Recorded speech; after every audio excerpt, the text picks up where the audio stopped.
महाराष्ट्र की राजनीति इन दिनों बेहद दिलचस्प बनी हुई है। मुख्यमंत्री की कुर्सी पर आखिर कौन बैठेगा ये कन्फर्म ही नहीं हो रहा। महायुति गठबंधन में सीएम के नाम को लेकर माथापच्ची खत्म ही नहीं हो रही। गृह मंत्री अमित शाह और जेपी नड्डा की महायुति के अन्य नेताओं के साथ बैठक के बाद ये लग रहा था कि अब देवेंद्र फडणवीस ही महाराष्ट्र के मुख्यमंत्री बनने वाले हैं। पर शाम होते होते वापस एकनाथ शिंदे के रूठ जाने की खबरें आने लगी। हालांकि बैठक के दौरान एकनाथ शिंदे भी मौजूद थे, पर शिंदे की कुछ ऐसी मांगे भी थी जिसके बाद भाजपा खेमा कंफ्यूज है कि अब क्या किया जाए। तो शिंदे ने सीएम न बनने के बदले आखिर ऐसा क्या मांग लिया जो अब बीजेपी के लिए गले की हड्डी बन चुका है। इस पर नजर डाल लेते हैं। नमस्कार, मेरा नाम हेमा श्रीवास्तव, आप देख रहे हैं यूनाइटेड भारत।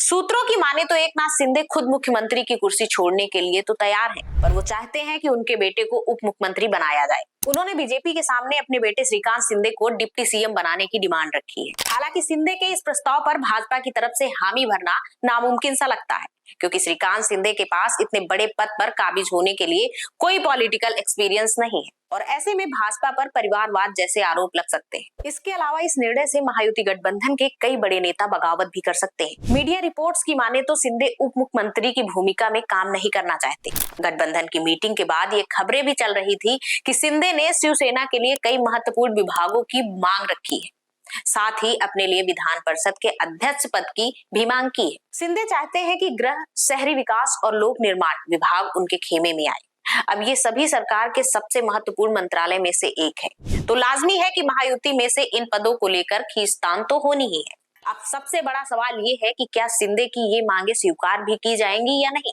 सूत्रों की माने तो एकनाथ शिंदे सरकार से पूरी तरह बाहर रहने पर भी विचार कर सकते हैं। हालांकि वो बार बार कहते नजर आए हैं कि वो महायुति गठबंधन के साथ हैं। इसके अलावा भाजपा भी नई सरकार में उनके महत्व का हवाला देकर शिंदे को अलग नहीं होने देना चाहती। पर सीधी और साफ बात यह है कि मुख्यमंत्री की कुर्सी संभालने के बाद वापस उप मुख्यमंत्री बनना थोड़ा तो चुभता ही है। खैर, खबरों की माने तो गठबंधन की मीटिंग में बातें ज्यादा साफ नहीं हो पाई, जिसके बाद कार्यवाहक सीएम एकनाथ शिंदे अपने गांव चले गए। शिंदे के गांव चले जाने से बीजेपी की बेचैनी और बढ़ गई। शिंदे के समर्थकों का मानना है कि उन्हें जब कोई बड़ा फैसला लेना होता है तो वह अपने गांव चले जाते हैं। शिवसेना नेता और एकनाथ शिंदे के करीबी संजय सिरसाट ने भी ये बात मीडिया के सामने रखी। सीएम साहब ऐसी जो भी राजकीय पेच प्रसंग आता है, या तो उनको लगता है कि अपने को सोचने के लिए वक्त चाहिए, तो वो उनका गांव को प्रायोरिटी देते हैं। दरेगांव जाते हैं, वहां ना उनका मोबाइल लगता है ना कुछ लगता है। एक आराम से एक बड़ा निर्णय लेने का रहा तो हमेशा वो दरेगांव गए हैं। शायद आज वो गए हैं, कल शाम तक कुछ तो निर्णय वो लेंगे जरूर। कुछ खबरों में तो ये बातें भी सामने निकल कर आई कि भाजपा देवेंद्र फडणवीस को मुख्यमंत्री न बनाकर किसी मराठा चेहरे पर विचार कर रही है।